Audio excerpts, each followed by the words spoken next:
ومن قتل مؤمنا خطأ فتحرير رقبة مؤمنة ودية مسلمة إلى أهله إلا أن يصدقوا. قابل صد احترام معزز مسلمانان رونو، ماستا سمخ کی پنځمې سپارې د سورۃ النساء آیت نمبر 92 سے حصہ تلاوت کا.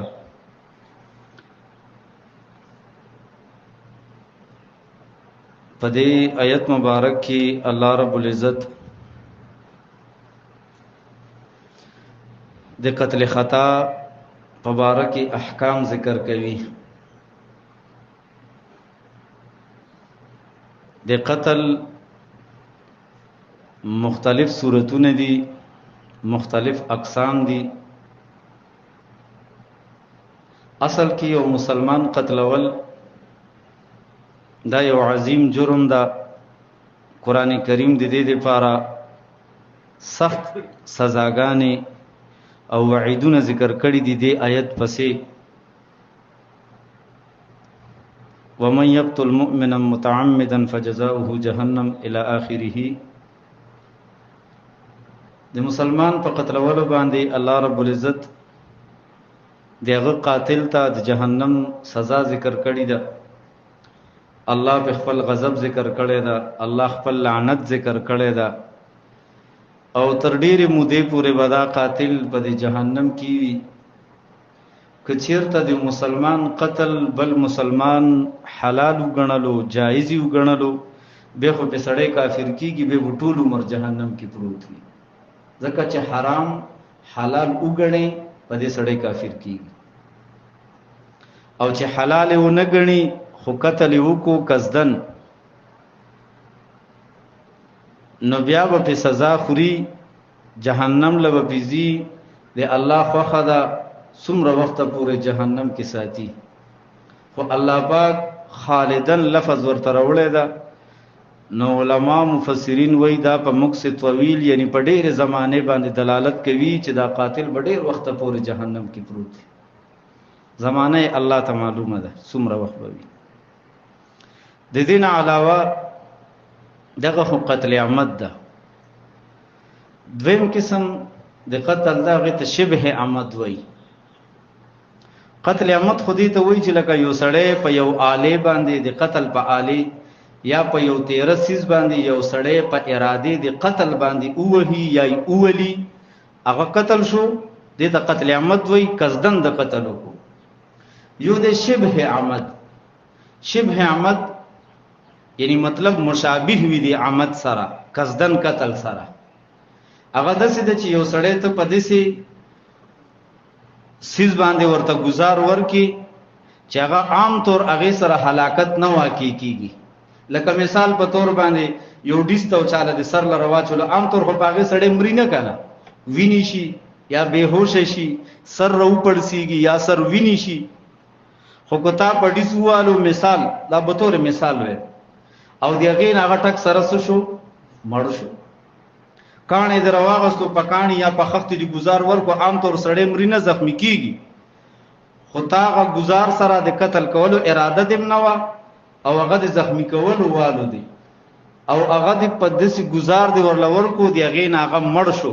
دې ته شبه عمد وای. دا عمدن قتل سره قصدن قتل سره مشابه ده. دریم قسم قتل دا قتل خطا. د قتل خطا مختلف صورتونه دي. دغه یو صورت دا دی چې یو سړی یو ښکار باندې گزار کوي، الذي زینه مطلب نه خراړولې ده یا نه خولي، شاتاغه بل سيزي وشت یو مسلمان ته ولګي، ښکار باندې گزارو کو ښکار بچو هغه سړی ولګي. یا مثال په تور یو سړی باندې د پدارالحرب کې گزارو کو، د یو سړی ګومان د مسلمان د مجاهد ګومان داو چې دا جوړ کافر ده، اپا منځ کې چې مړی کو وی وشتو پته ولګي دا وای دا مسلمان ده، دغه په صف کې ولګي. نو دا قتل خطا صورتونه دي.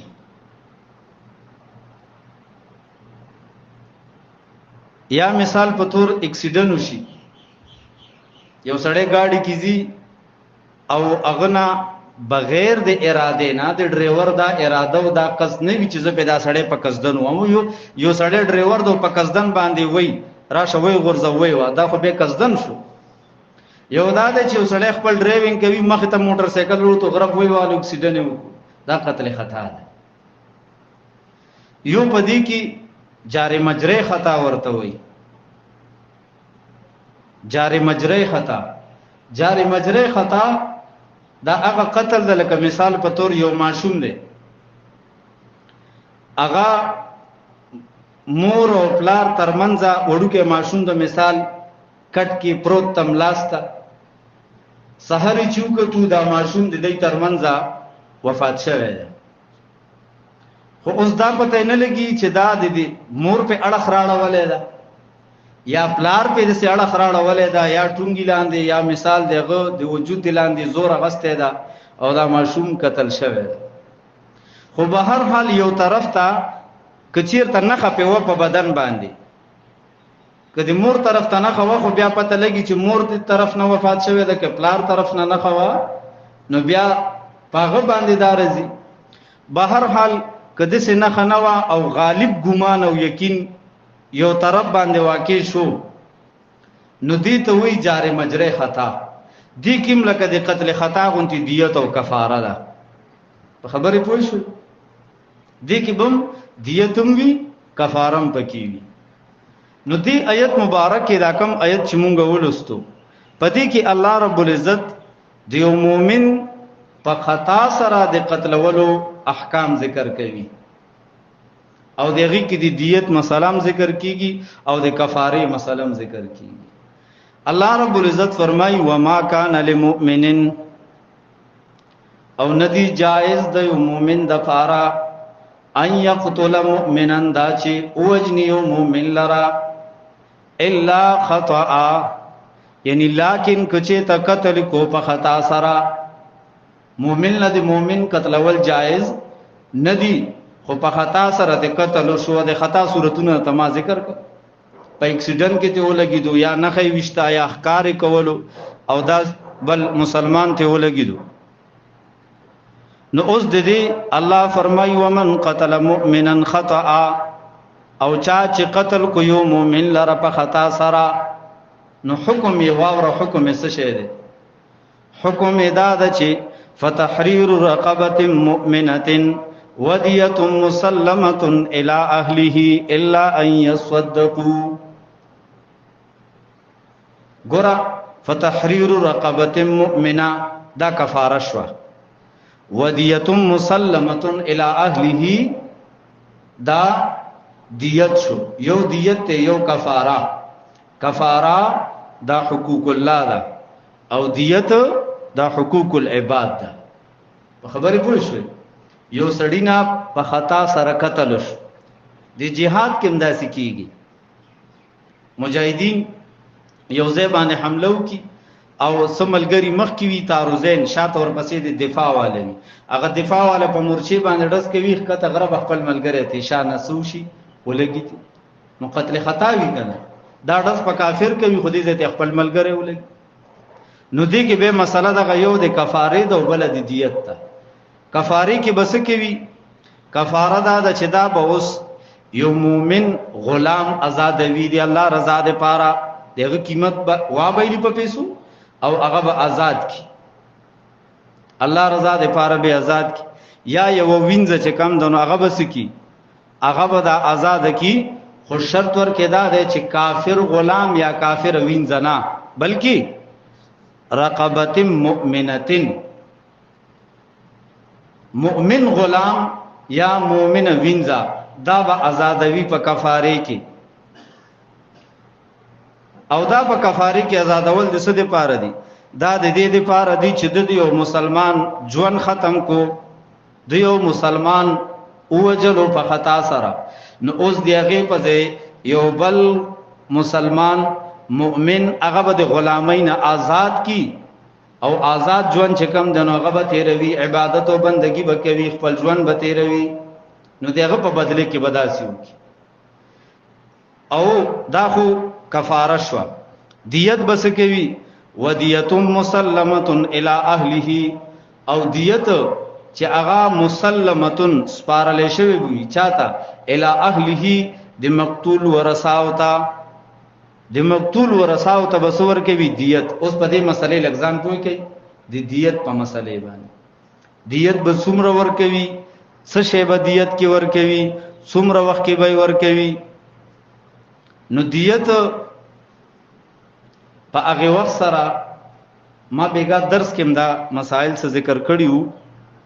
امام مسلم رحمه الله، امام ابو داود، نسائی هغه دا روایت راوړی دی د عمر رضی الله تعالی عنہ. یو په هغه وخت کې وو دینارونه او دویم چیزو درهم. یو څه شی وو دینارونه. ګوره دا د آیت درس ته دا به خالی په درس کې ګیم دا آیت خدا در تمای راشه جمعې کې ورته دا ټول به پوښي ځکه په قران نه ډېر خلک تشتی نه کینی. نو مونږ راشه یو مقدم نو دې ځای به واوري. نو دیت یو په دینارونو کې دا او یو په درهمو کې دا. دینار چې وی دا د سونی وی، دا به سکه و سکه د سونی هغه ته به دینار وی. یو به و درهم، درهم چې ونه دا د چاندیو. نو د سونی دینارونه د یو مومن په دیت کې 1000 دینار. سمرا 1000 دینار دا د یو مسلمان دیت تا. او درهم چې و د چاندی نو 12000 درهم، بعضو 10000 درهم لیکلی دي. دا د چاندی دا لزره یا 2000 درهم دا د چاندی دا بدیتو د چا د یو مسلمان د قتل چې په خطا سره به قتل شو دیت به ورکولو، نو دا بسیز به ورکولو. بل حدیث کې نبی کریم صلی الله علیه وسلم په دې سارو کې دیتونه ذکر کړی دي. د یو مسلمان دیت چې ورکوي په سارو کې نو به د سل او خان دا د یو کس دیت ده. سمرا سل او خان دا د یو کس دیت ته چې یو قتل دیو کو او دغه شرعي دیت ورکوي نو سل او خان. او په غویانو غواګانو کې 200 غویان دا د یو کس دیت ته. او خان سل غویان 200 ګړیو چیلې 2000 ګړیو چیلې دا د یو کس دیت ته. اسی که تاسو نه تاسو کوم چې شرعي نظام وي او د سې دیتونه پکې اخلي نو څوک به قتل وکي. 2000 ګړې چیلې به څوک وایي. یو سړی هم به قتل نه کوي، ځان به قتل نه ساتي. دا اوس چې مونږ او تاسو بازار ګرم دا پسپی باندې جنگ تاسو سړی یو وشتو، په چرګ باندې جنگ سړی یو وشتو، په کامتره باندې جنگ سړی مړ کو، یو بلته بد قتل سړی مړ کو، کنزل یو کې سړی مړ کو. دا اوس مرګونه دي. ماته سلامونه کو، ماته بد قتل ایمانه چې کم دنو وبمخ کې ولرلې مالې پوله والا په دې وړو خبرو باندې مسلمان د مسلمان وینه تو یوي کترونه کوي. د دې وجه صدا د دې وجه دا یو قصاص نشته. ځکه قران کې الله فرمایي ولکم فی القصاص حیات یا اولی الالباب. په قصاص کې د تاسو د پاره ژوند ده چې دا قصاص غستل شو قاتل هغه ته د خپل قتل سزا ملاوي دي. چې ورته پته وي چې زنن دا مړومه سبا ما حکومت نسی ما پانسی کوي نو به ما دا مړولو نه مې مړولو.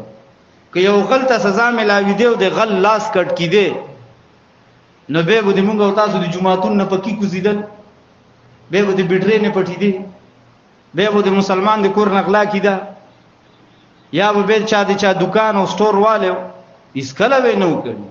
دا قطاع الطريق چې دی دا پلارو کې کینی او پلارې تتلې نشي. یا دا سنیچران چې دا موبایل تواله ځان لتا به ځان په یونیم لاک موبایل غستې چې رسې تماچه در باندې رو بس موبایل رو بس چې دای ته شرعي سزاګانې ملاوي دي. دا قطاع الطريق دي. د یو موبایل د پاره سړې مړ کی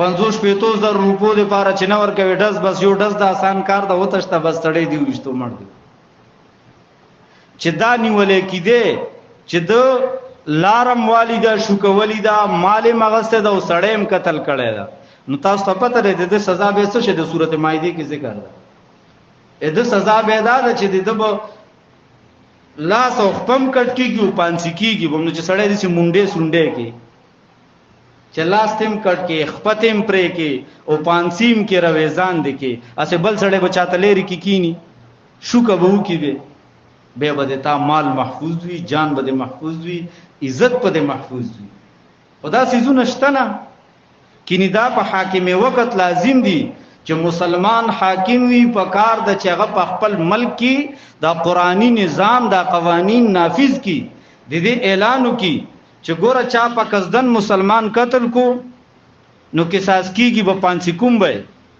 قاتل له سزا ورکو کو په خطا سره د مسلمان قتل کو قتل خطا در نه وشو نو به وس کوي به پاغي کې چې کم دنو کفاره بم ورکوي او دیت به ورکوي او په دیت کې د سلو خان غسته وي یا ته 200 غویان غسته وي یا ته 2000 غړي او چيلې غسته وي او چې قیمت حساب ورته وکي نو په دیت کې دا 12000 چاندي سکه چې کم دي چې دا به تلې نو چې تول ته رواړه وي نو د دینا 2740 تولې چاندي جوړيږي 2740 تولې چاندي او کیلوګانو حساب سره چوکې نو 30 کیلو اشاریہ 618 یعنی 618 دغه د پاسه 30 کیلو چاندي دا باور کوي په دیت کې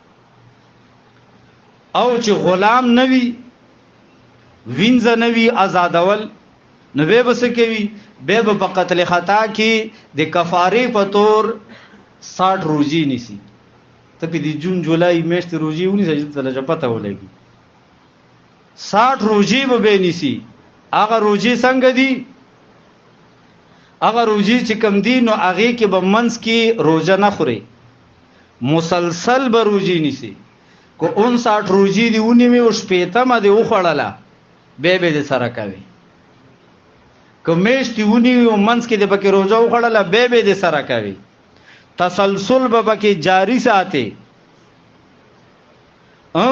که یو زنانه د زنانه نه قتل خطا شوی د لکه مثال معصوم ورلاندې گیر شوی دا بعض وخت دې سکیږي میندو سره او د شوی وړو کې معصوم یا لور یا زوی پته ورته نه وي د شپې په اړه خړولې وي اړه خلاندې گیر شوی وفات شوی نو به ودا شپې ته روزي نيسي خو زنانه د پاره تسلسل کچیر ته زنانه باندې پکې ماهواري بیماری راغه نو هغه وزر قابل قبول ده هغه سره تسلسل نه ماتيږي خپل بیماری به تیر کی چې کله نه بیا جامې بدل کی غسل وکړو نو بیا به امکه چې سو روزي نیولې نور ورپسې به شروع کی نو 2 میاشتې روزي به داسې پوره کوي کناری نه وینو داسې به 2 میاشتې روزي نسی او د رمضان روزي بم پکې نه حساب وي دا نه چې ور یو رمضان بل ورپسې به د بل میاشتې دام پکې نشتا چې شعبان او رمضان به ونی سم د رمضان میاشتې هغه خپل فرض روزي دي اپ دې کې نه رزي دي کفاره پر روزي دا بزان له مستقل 2 میاشتې روزي نيسي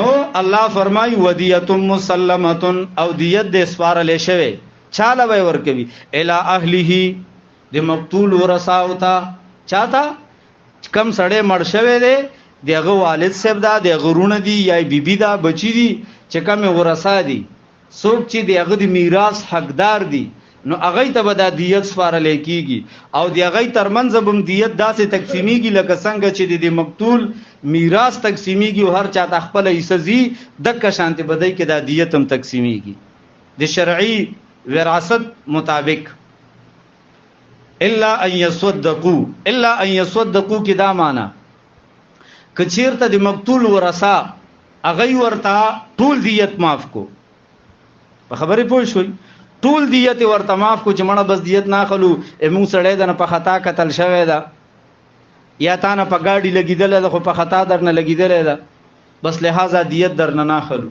نو به دیت معاف شي کفاره نه معاف کیږي دیت به معاف شي کفاره اب نه معاف کیږي. لکه نن سبا دلته خو غلام مومن دشته نه چې آزاد کې، نو څه بکوي؟ دویمه کفاره وسره څه شه ده؟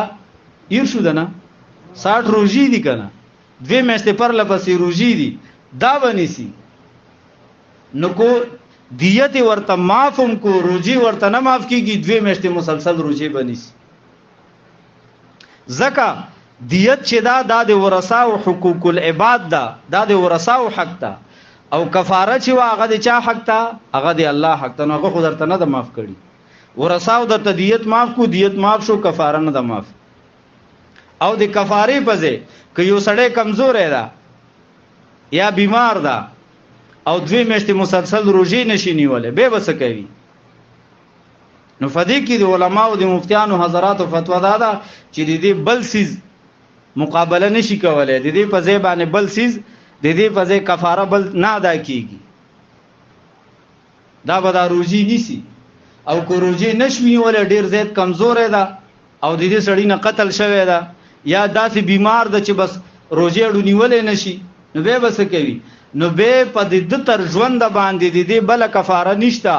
البته دا به د مرګ نه مخکې د خپل مال په باره کې وصیت کولای شي چې په ما 2 میاشتې روزي پاتې دي، دیغه حساب راتو کوي، دیوي روزي په سر دیوي سرسایي عمر دغه رزي په حکم 200 غنم. نو د 2 میاشتو روزو فدیه به پیدا سي ورکی. خو د مرګ نه پس په ژوند باندې بلا کفاره نشي ورکول.